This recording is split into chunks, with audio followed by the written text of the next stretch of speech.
Ang susunod na programa ay rated PG. Patnubay at gabay ng magulang ay kailangan sa mga batang manonood.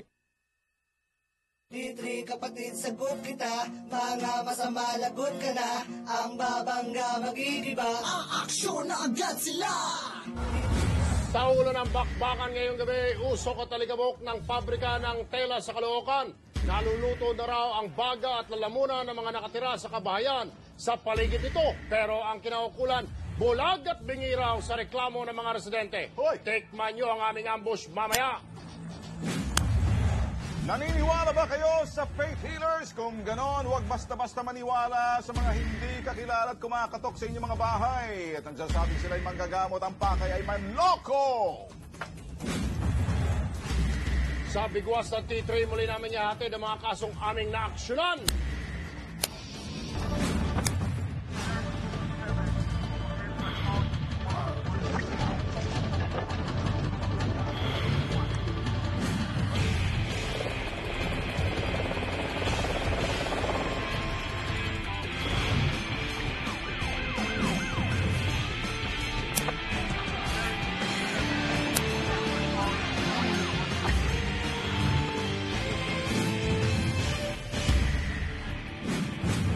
Magandang hapon mga kapatid. Kasama natin sa pagdiriwang ng Pasko si Ma'am Liza Presnillo bilang ating interpreter. Merry Christmas, Ma'am Liza. Maligayang Pasko rin po sa inyo mga kapatid, pero ang mga abusado at tiwali ay hindi makakatikim ng ligaya sa programang ito. Dusang iginaldo namin sa mga mandarambong at manloloko at pasaway. Kaya mga tol, bago mag-Metro Buena, bakbakan muna! Mga tiwali at pabaya, walang kawala, pananagutin, ambush. Hindi White Christmas, kundi Black Christmas ang nararanasan ng mga residente ng isang subdivision sa Caloocan. Nagdidilim ang kanilang mga pag-asa na matigil ang makapal at maitim na usok na ibinubuga sa kanila ng paggawa ng tela. Ang lokal naman na pamahalaan ng Caloocan, walang aksyon sa reklamo ng pamayanan. Kaya kailangan kumilos ang aming ambush. Daig pa ang nilahar, ito ang araw-araw na perwisyo sa mga residente ng Good Harvest Subdivision sa Sabarte Road, Caloocan City. May itim at makapal na usok, alikabok na pumapasok sa mga tahanan ang araw-araw na perwisyong ibinubuga ng Infinitex Company, isang paggawaan ng tela. Hindi tumitigil yan, magdamag ang usok. Kawawa yung mga bata. Sumbong ng mga residente, gumagamit daw ng ipa o balat ng palay ang Infinitex para panggatong sa pinapakulong pangkulay ng tela, kaya lahat ng usok at alikabok sila ang sumisinghot. Kaya naman karamihan sa mga residente, sakit sa baga ang inaabot. Masakit ang dibdib namin, masakit ang ilong, ang mga bata biglang tumatakbo dyan, napupuwing po sila lahat. Ilang beses na raw nilang inireklamo ang pabrika sa lokal na pamahalaan ng Caloocan. Pero tila tengang kawali at may mga takip na sa tenga ang mga ito. Iba yung mukha ng may-ari nga niyan eh. Agad naming inilapit ang problema sa DENR na tumugon sa panawagan ng mga residente. Pati sila nadismaya na makita pa lang ang mga alikabok na pasalubong ng pabrika.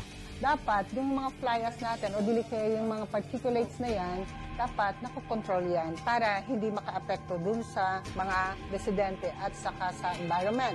Agad rin niyang inutos ang investigasyon sa pasaway na pabrika. Since may mga complaint and papaimbestiga natin sa aming National Capital Region, papasara sila, and then bukod sa pagpapasara, meron pa rin silang penalties. At diit ng mga residente, hindi sila mananahimik hanggat walang tamang aksyon ng gobyerno. Nasa linya po ng aming telepono si Engineer Teresita Peralta ng Air Quality Management Section ng DENR. Magandang hapon po, Madam. Magandang hapon ho, sir. Yes, ma'am. Ma'am, nakita na ho ng mga tao ninyo yung problema, pero bakit ho ganon? Abay, mukhang pag-aaralan pa o dadaan sa proseso. Bagamat nandyan na ho, kitang-kitang ebidensya na malikabok talaga, ay hindi pa agad may papasara ito ng DENR. Bakit?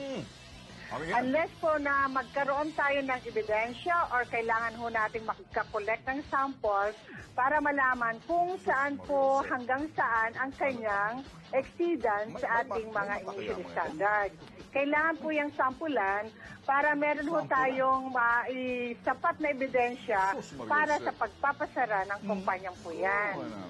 Pero hindi pa ho ba sapat yung mga pag pinunas mo iyong kamay sa mga bahay nila, makakapal na usok, makakapal na alikabok ang makukuha mo, Madam?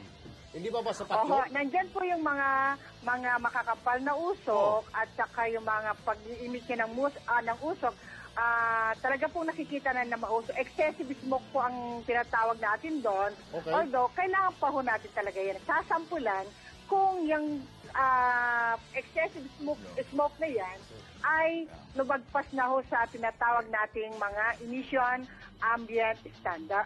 Ma'am? Emission standards po. Ma'am, Meron po, sir. Ma'am, si Ben Tulfo to, mawalang galang lang po. Alam ko yung mga procedure na sinasabi niyong tamang dapat gawin, pero Apo. ito'y kailangan ng agarang aksyon na eh. Kung may mga mata ho tayo, sa mata lang ho natin, malalaman na ho natin kung ano yung peligro at ano ho yung sinasabing ligtas. Sa palagay niyo ho, nakikita niyo sa video, yan ba'y peligro o ligtas? Saka itong sa mga kababayan natin nandyan? Opo, sir. Nasa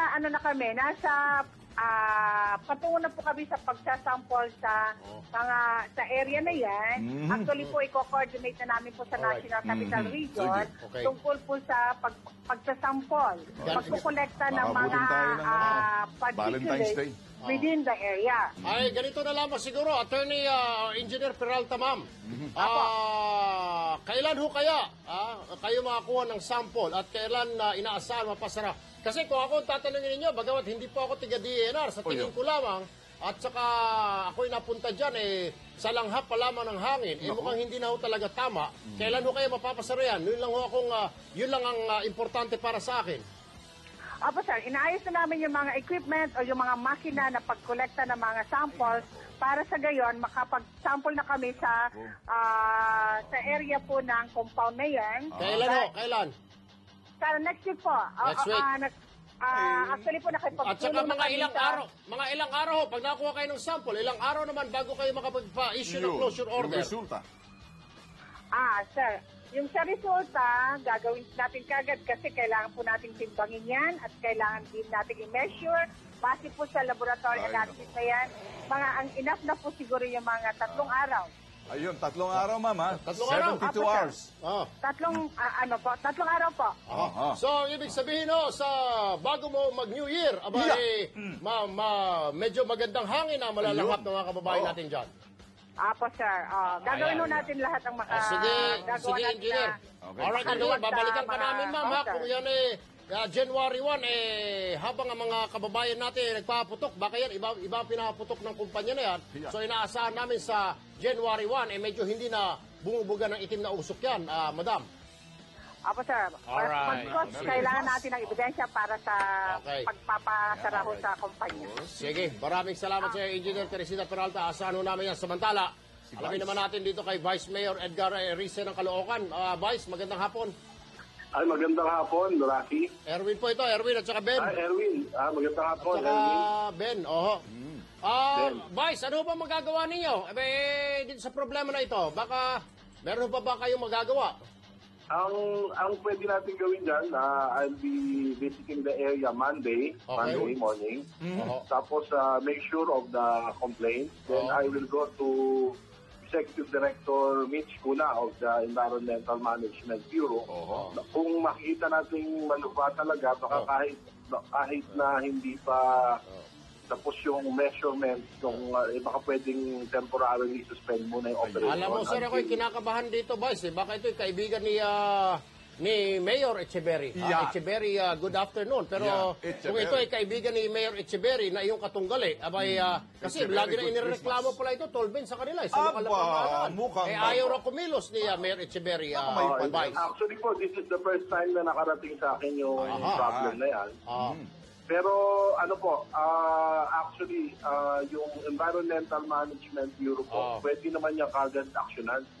So siguro hindi na nakakarating sa mga tama. Vice, kaya ilalalapit na namin sa inyo ito at saka sa DNR dahil yung problema ho yan, it's a very big problem. Opo. Asahan niyo po, Monday morning, I will go to the area. Then I'll go to Director Kuna. Siguro sa inyong kung kay Mayor Echeverry, yan it's a very small problem. Oh, it's a very good. Kay Vice Mayor, baka Vice Mayor Erisa, ito ay kanyang i-erase. I-erase. I-erase na. I-erase niya. Ay, maraming Isipin po natin na masagot yung problema na yan. Actually, Okay. yan din po yung ilang mga problema na inaksyon na natin at nilapit ko naman po sa EMB, inaksyon na naman agad. Alright, maraming salamat po, Vice Mayor Okay, Edgar Erisa salamat ng po. Caloocan. Salamat po. Ano sinabi mo? It's a very good afternoon. It's a very big problem. It's a very big problem, ha? Susunod sa T3, sa mga naniniwala sa faith healers, huwag basta magtiwala sa mga kakatok sa inyong mga pinto para sabihin sila'y manggagamot ko. No, may trio dorobo na fake healers ang aming ibibisto. Reklamo po ng isang kasambahay laban sa pambubugbog ng amot kapatid nitong barangay kapitan. Action na namin live. Sa bigwas ng T3, ang inyong mga sumbong at aming agarang aksyon, solusyon, abangan